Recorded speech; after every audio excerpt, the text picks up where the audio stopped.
Saban dengan NIM 64232283 kelas 3F Prodi Manajemen. Kita ucapkan terima kasih kehadirat Tuhan Yang Maha Esa, di mana kita masih diberikan kesehatan hingga pada saat ini. Saya ucapkan juga terima kasih kepada Bapak dosen pengampu, memberikan kesempatan untuk kami menjelaskan mengenai tugas yang kami tuangkan dalam makalah, yaitu mengenai perpajakan. Puji syukur kami panjatkan kehadirat Tuhan Yang Maha Esa, karena atas rahmat dan karunia-Nya, kami dapat menyelesaikan makalah ini. Makalah ini disusun untuk memenuhi tugas perpajakan, serta sebagai upaya menambah wawasan kami mengenai sistem perpajakan di Indonesia, khususnya pajak penghasilan orang pribadi. Pajak penghasilan orang pribadi merupakan salah satu komponen penting dalam penerimaan negara yang digunakan untuk mendukung pembangunan nasional. Pemahaman mengenai konsep, penghitungan, serta kebijakan yang mengatur pajak penghasilan orang pribadi menjadi hal yang sangat relevan untuk dibahas, mengingat dampaknya yang luas bagi wajib pajak maupun negara. Dalam penyusunan makalah ini, kami berusaha memberikan informasi yang komprehensif dan relevan, berdasarkan berbagai referensi dan kredibel. Meski demikian, kami menyadari bahwa makalah ini masih jauh dari kesempurnaan. Oleh karena itu, kami sangat mengharapkan kritik dan saran dan konstruktif dari pembaca guna menyempurnakan karya ini di masa yang akan datang. Kami mengucapkan terima kasih kepada semua pihak yang telah memberikan dukungan, baik secara langsung maupun tidak langsung, sehingga makalah ini dapat diselesaikan dengan baik. Makalah ini dilandasi dengan latar belakang. Pajak merupakan salah satu sumber pendapatan negara yang utama dan menjadi pilar penting dalam pembiayaan pembangunan. Dalam konteks perpajakan di Indonesia, pajak penghasilan atau PPh 21 memegang peranan signifikan karena menyangkut penghitungan dan pemotongan pajak atas penghasilan yang diterima oleh individu sebagai subjek pajak dalam negeri. PPh pasal 21 mengatur tentang pemotongan pajak atas penghasilan berupa gaji, upah, honorarium, tunjangan, dan pembayaran lain yang diterima oleh pegawai, pejabat negara, maupun tenaga kerja lepas.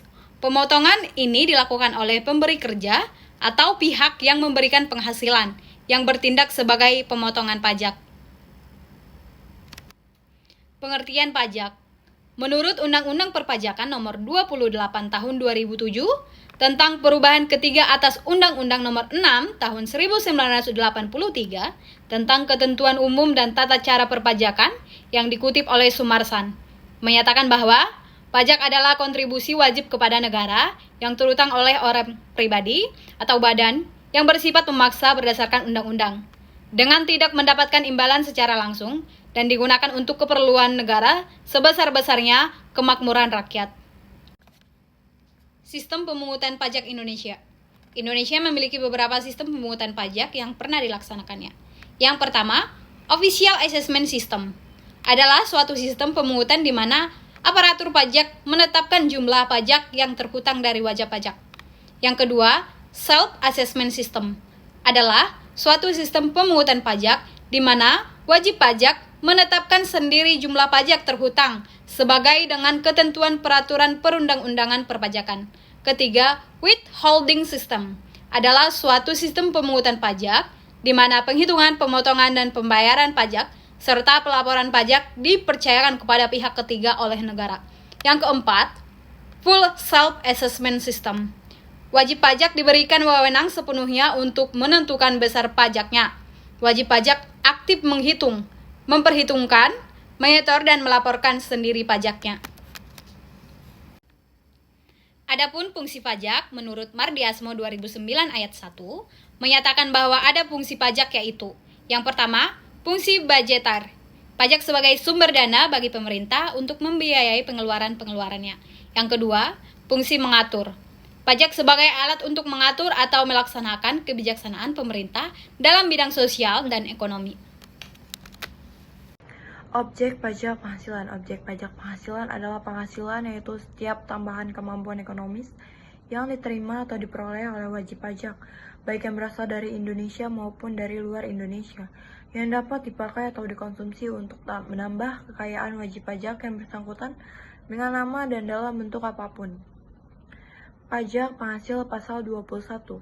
Peraturan Menteri Keuangan Nomor 252 PMK 03 2008 yang dikutip oleh Radianto menyebut bahwa pajak penghasilan pasal 21 adalah pajak atas penghasilan berupa gaji, upah, honorarium, tunjangan, dan pembayaran lain dengan nama dan dalam bentuk apapun sehubungan dengan pekerjaan atau jabatan, jasa, dan kegiatan yang dilakukan oleh orang pribadi subjek pajak dalam negeri. Sebagaimana yang dimaksud dalam pasal 21 Undang-Undang Pajak Penghasilan. Pajak penghasilan pasal 21 mengatur pembayaran pajak dalam tahun berjalan melalui pemotongan pajak atas penghasilan yang diterima oleh wajib pajak orang pribadi dalam negeri sehubungan pekerjaan atau jabatan. Tarif pajak penghasilan.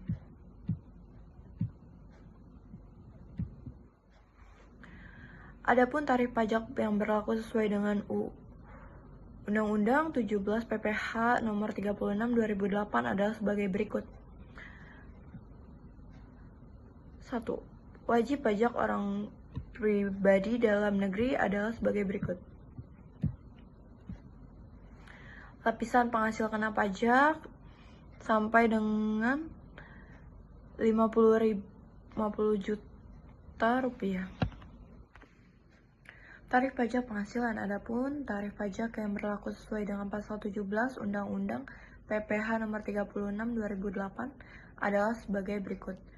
Wajib pajak orang pribumi dalam negeri adalah sebagai berikut.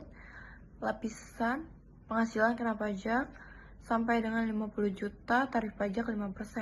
Di atas 50 juta sampai dengan 250 juta tarif pajak 15%. Di atas 250 juta sampai dengan 500 juta tarif pajak 25%. Di atas 500 juta tarif pajak 30%. 2. Pajak penghasilan badan-badan atau perusahaan merupakan salah satu subjek pajak penghasilan yang dikenakan tarif sebesar 25%. Jumlah penghasilan kena pajak dan terdapat fasilitas pengurangan tarif sebesar 50% bagi pemilik peredaran bruto. Kepatuhan wajib pajak dapat dibedakan menjadi dua macam, yaitu kepatuhan secara formal dan kepatuhan secara material. 1.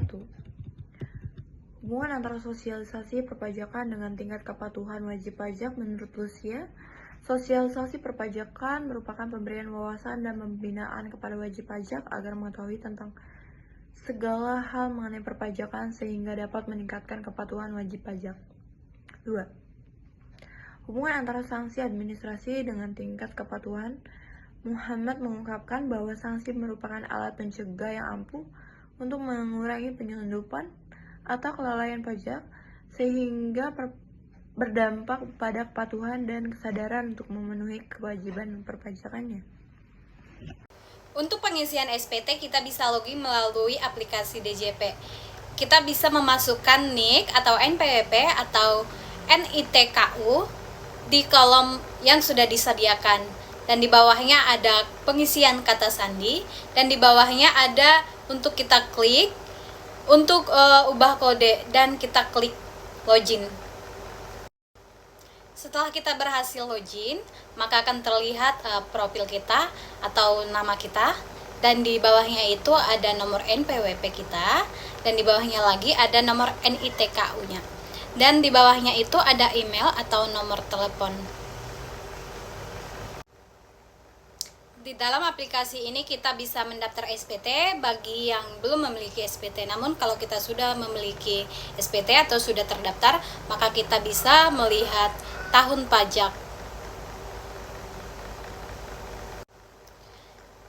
Lalu kita bisa klik tahun pajak, contoh tahun 2023, di bawahnya ada pembentulan, di bawahnya lagi ada nomor BPE-nya, tanggal BPE-nya, jenis SPT, dan status SPT. Di sini kita bisa melihat informasi, profil, bayar, lapor, layanan. Jika kita ingin melihat informasi, maka kita bisa mengklik informasi. Kalau kita ingin melihat profil, kita bisa mengklik profil. Kita bisa mengklik bayar jika kita ingin membayar. Bisa ngelapor juga, jika kita ingin melapor, dan ada layanan juga. Sekarang kita klik informasi, di bawahnya itu ada profil kita, terus di bawahnya lagi ada nomor NPWP, di bawahnya itu ada nomor NITKU-nya, di bawahnya ada email dan nomor telepon kita. Untuk berikutnya, jika kita ingin melihat data profil, kita bisa klik data utama, di bawahnya ada nomor NPWP, NITKU, NIK atau NPWP, terus nama, tempat lahir, dan tanggal lahir. Untuk melihat riwayat pembayaran, kita bisa klik pembayaran. Di sana nanti akan terlihat tanggal bayar, NTPN, nominal bayar, aksi jika kita sudah membayar. Untuk melihat riwayat pelaporan, kita bisa mengklik riwayat pelaporan dan di situ ada SPT. Terus di bawahnya itu ada jenis SPT, ada tahun atau masa pajak, ada aksi. SPT tahun PPH orang pribadi, di bawahnya itu ada nomor NPWP kita 2023. Menampilkan 1 sampai 1 dari 1 entry.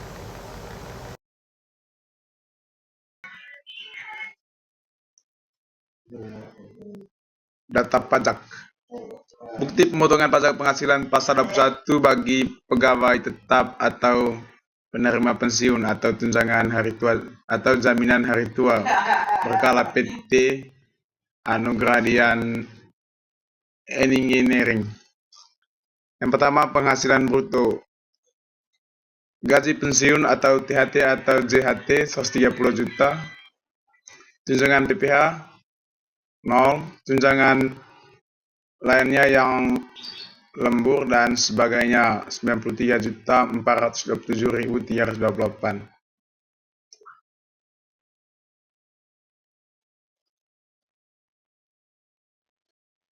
Honorarium dan imbalan sejenisnya 0. Premi asuransi yang dibayar pemberi kerja 7.708.800. Penerimaan dalam bentuk natura dan kenikmatan lainnya. Pemotongan PPh pasal 21 dengan 0. Tantem atau bonus gratifikasi jasa produksi dan THR 11 juta.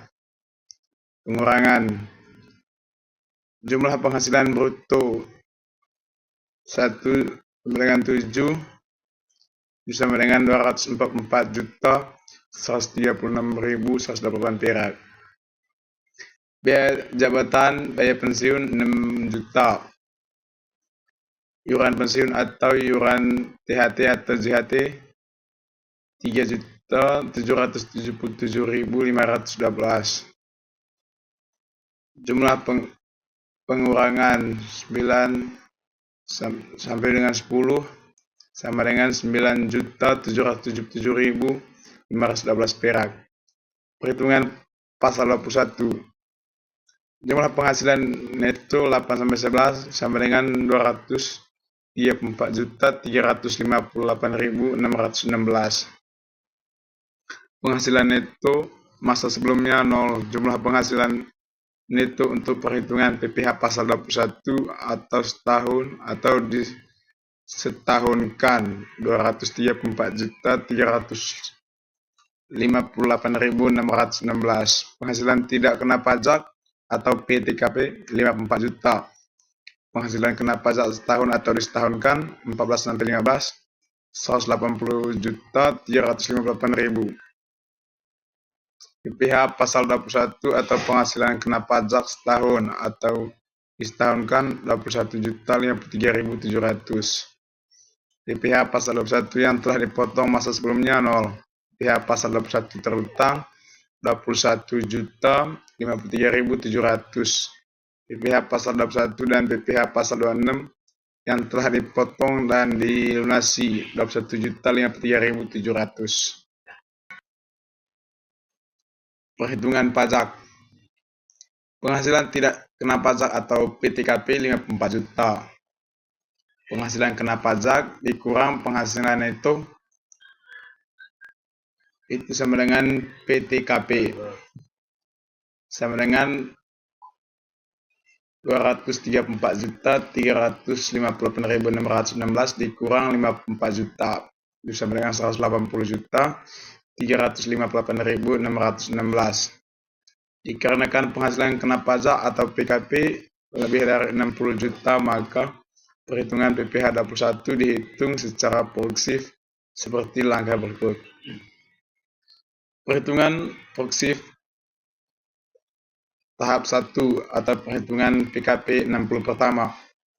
5% dikali penghasilan kena pajak sama dengan 5% kali 60 juta pertama sama dengan 3 juta.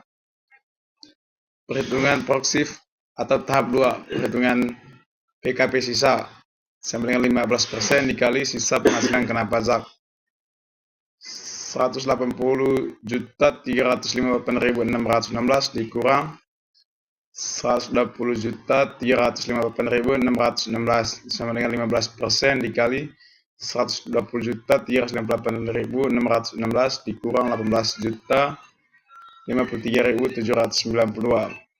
Maka jumlah PPh 21 yang harus dibayarkan wajib pajak adalah 3 juta tambah 18.053.792 dibulatkan 21.053.700 sesuai dengan data pajak pada form.